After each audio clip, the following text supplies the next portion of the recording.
Mga kasimi, good morning po.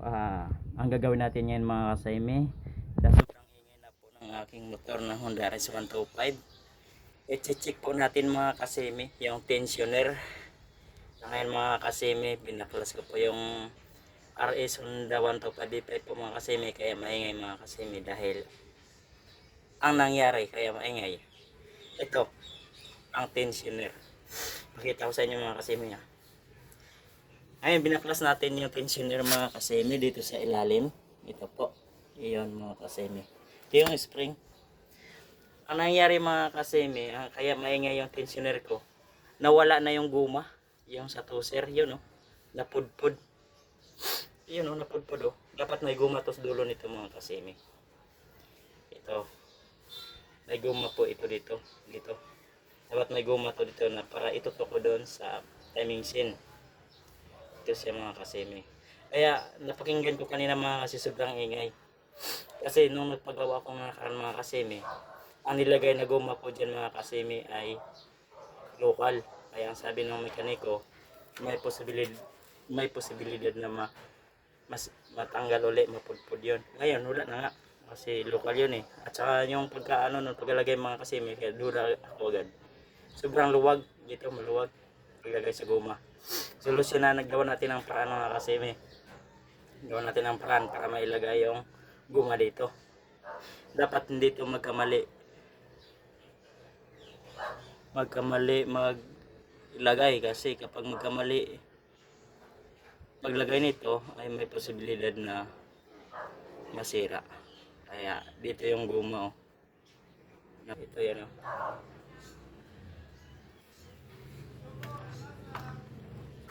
Lulong spring nito mga kasemi ay ito yung lulo. Sige no, ito yung spring na magtutulak doon sa ihi na yon, na at saka yung taas nun may guma. Ang gagawin natin mga kasemi, guma ng buta kasi matibay. Yun ang iba nga nilagay dito mga kasemi, ito brass. Malaman nyo kung saan nakatutok yung spring na pinakita ko kanina kasi may groove dito. Yun o, may groove. Tabasin natin to. Ito yung lagay natin.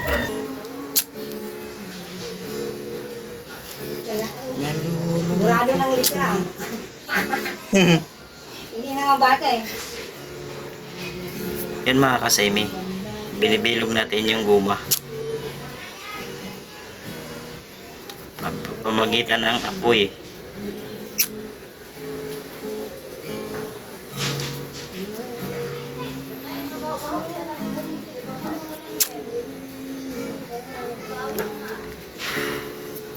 Yan nilagay natin sa tensioner. Para rin kapiling ka,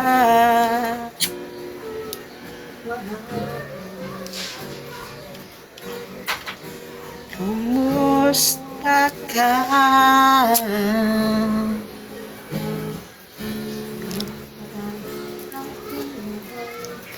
Yan yun mga kasemi, yung ilagay natin sa tensioner. Ito yun o.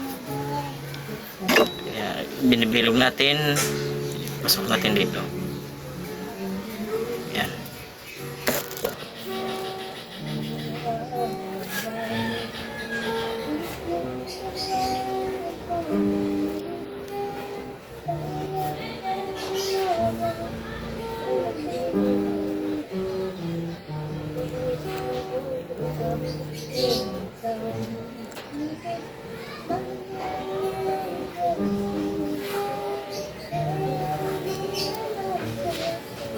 DTP. Yan tayo master ah. DTP.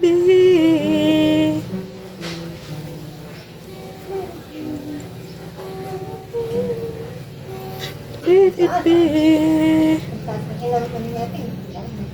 Bawas ano, bawas ano.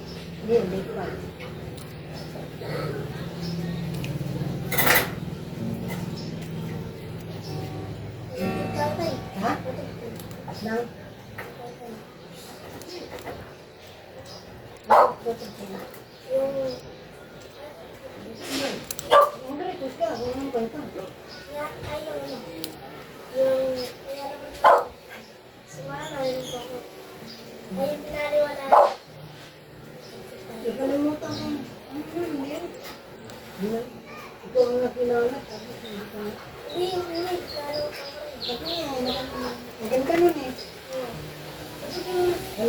Ito na yun mga kaseme, yung binili nating buta. Bali hanggang dito po yun ang nilagay natin. Ito.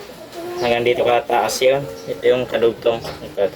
Dapat itong size para pag may pasok na siya, saka natin kurtihan.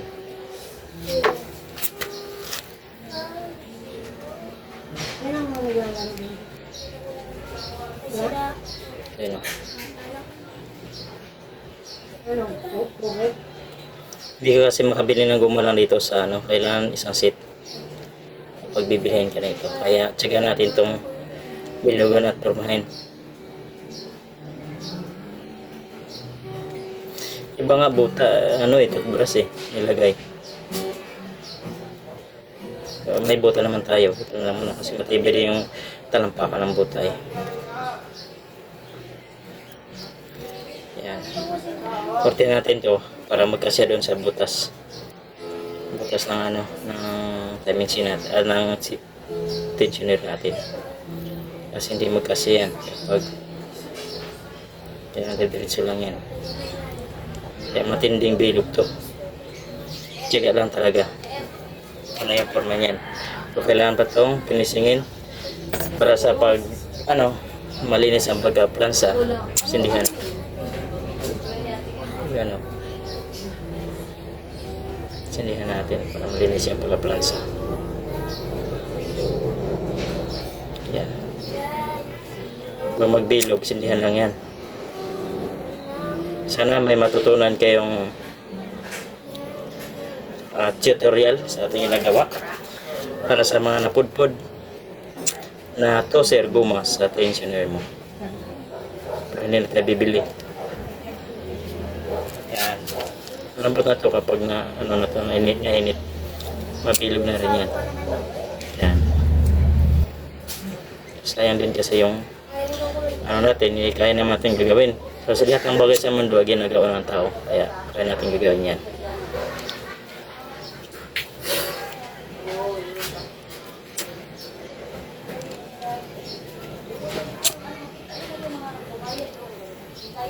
Yan.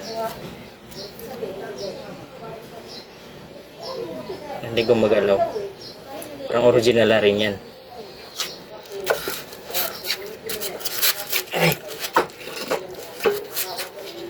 Ayan, closer.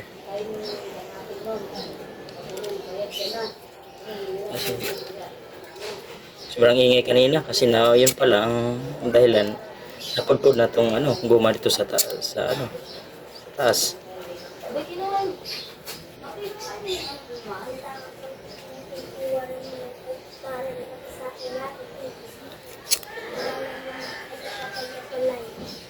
Kaya nagaling mo kami ito. Trap, no? Oo. Buuin mo yan. Buhin mo nga yan. Buuin mo. Vlog natin yan. Utang naman, puro kang kalimutan. Puro kalimutan eh. Hindi, sige. Yung ano lang. Galing mo mag-rap eh. Talino yung bata na ito eh. Kung hindi lang nakakain ng plastic yan, mas matalino pa yan ah. Hindi nga lang naliligo. Nasa kumakain ng plastic eh. Hindi sa akin, lagi tayo yung ano. Kanta. Ang galing mo mag-rap eh.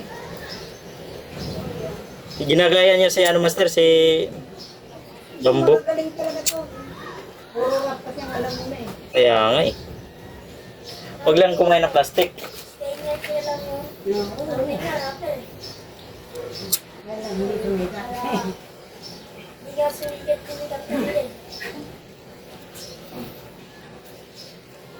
Oh, ayusin mo. Rapper na. Rapper na hindi sumikat. Ano yun? Ano mo? Sabi mo, ayusin niyo yun. Magkabikit yun eh. Sayang mga kasemi, hindi ko na pa-under kanina yung hindi ko pa binaklas. Yung tunog. Pero okay lang. At least nakita nyo naman. Pag may tunog, ibig sabihin itong... Ito kasi yung ano eh.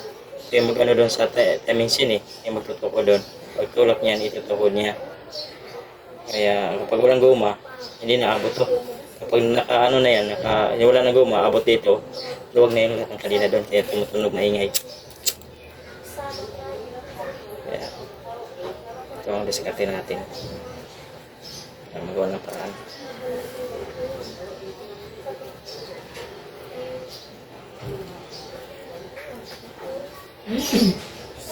Tapos hanggang dito, yun yung gumaw.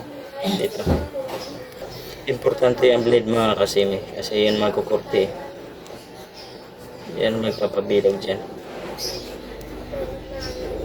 Sindi-sindihan lang.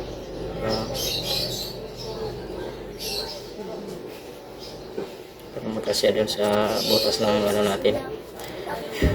Tensioner.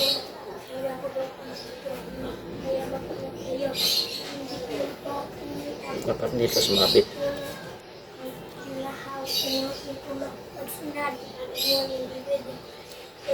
Dapat dito sumabit mga kasemi. Para diretso-diretso yung